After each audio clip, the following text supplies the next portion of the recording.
අයෝවන් ශිෂ්‍යත්ව විභාගයට අදාළව ගණිත ගැටළු පාඩම් මාලාවේ තවත් ගණිත ගැටලුවක් සාකච්ඡා කරලා විසඳන්නයි අපි අද සූදානම් වෙන්නේ. අපි බලමු අද අපිට ලැබිලා තියෙන ගණිත ගැටලුව මොකක්ද කියලා.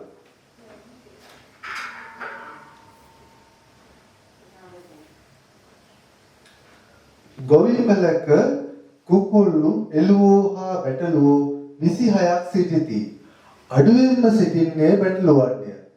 සියලුම සතුන්ගේ පාදවල එකතුව 78කි. කුකුල්ලු ගණනට වඩා 5ක් අඩුවෙන් එළුවෝ සිටිති.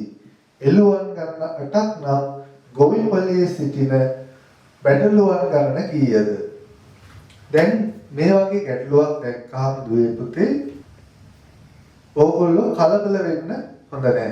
මේ ගැටලුව ලොකු ඡේදයකින් තිබුණාට මේක හොඳට කල්පනා කරලා බැලුවොත් ඉතාම සරල ගැටලුවක්.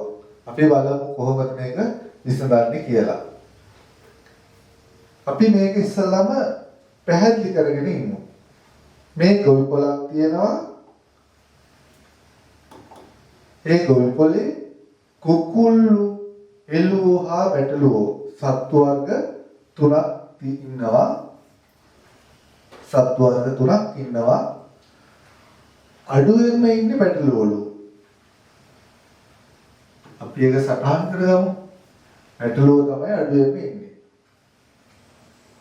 මේ සියලුම සතුන්ගේ පාදවල එකතුව 78 කියලා දීලා තියෙනවා. කුකුල්ලු ගණනට වඩා 5ක් අඩුවෙන් එළුවෝ ඉන්නවයි කියලා තියෙනවා. එළුවන් ගණන 8ක් නම් ගොවිපලයේ සිටින බැටළුවන් ගණන කීයද? අපිට මේ ගණන විසඳන්න මෙන්න මෙතනින් අපි පටන් ගමු. එළුවන් ගණන 8ක් නම් එතකොට මුළු ගොවිපලයේම ඉන්නේ 26යි. සත්තු 26යි. එතනින් අපිට එළුව ගණන දීලා තියෙනවා. මේ ගොවිපලයේ ඉන්නේ කුකුල්ලු එළුවෝ බැටළුවෝ. එතනනොත් අපිට එළුවන් ගණන දීලා තියෙනවා 8යි. මුළු සතුන් ගණනක් දීලා තියෙනවා. මුළු සතුන් ගණන 26යි. අපි එනම් මේ 26න් මේ එළුවන් 8 අඩු කරමු. එතකොට ඉතිරි 18ක්. 6කට අඩු කරන්න බෑ. මෙතන එකක් ගන්නවා. මෙතන 16යි. 16කට අඩු කරාම 8යි. මෙතන ඉතිරි 1යි. එතකොට අන්නේ 18 තමයි කුකුල්ලු සහ බැටළුවෝ. එතකොට මෙතන කියනවා කුකුල්ලු ගණනට වඩා 5ක් අඩුවෙන් එළුවෝ සිටිති. එහෙනම් එළුව ගාන අපිට දීලා තියෙනවා. මේ එළුව ගානට වඩා 5ක් වැඩියෙන් තමයි කුකුල්ලු ඉන්නේ. එතන කියනවා කුකුල්ලු ගණනට වඩා 5ක් අඩුවෙන් එළුවෝ සිටිති. එහෙනම් කුකුල්ලු ගණන අපි හොයාගන්න මේ 8ට 5 එකතු කරන්න ඕනේ. එතකොට 13යි. දැන් එහෙනම් අපිට කුකුල්ලු සහ බැටළුවෝ ගාන 18යි කියලා අපි හොයාගත්තා. එතනනොත් කුකුල්ලු ගාන 13යි කියලා හොයාගත්තා. එහෙනම් මේ 18න් 13ක් අඩු කරාම අපිට බැටළුවෝ ගාන එනවා. 18න් 13ක් අඩු කරාම 8න් 3ක් 5යි.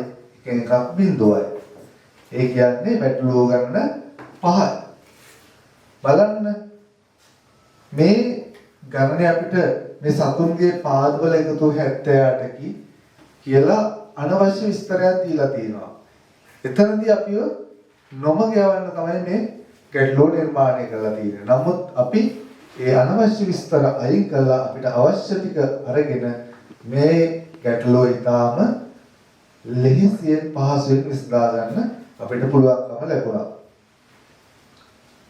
අපි මේ වගේ තවත් ගැටලුවක් විසඳන ආකාරය සාකච්ඡා කරමින් ඉදිරි පාඩමකදී හමු වෙන තෙක් ඔබ සැමට ආයුබෝවන්.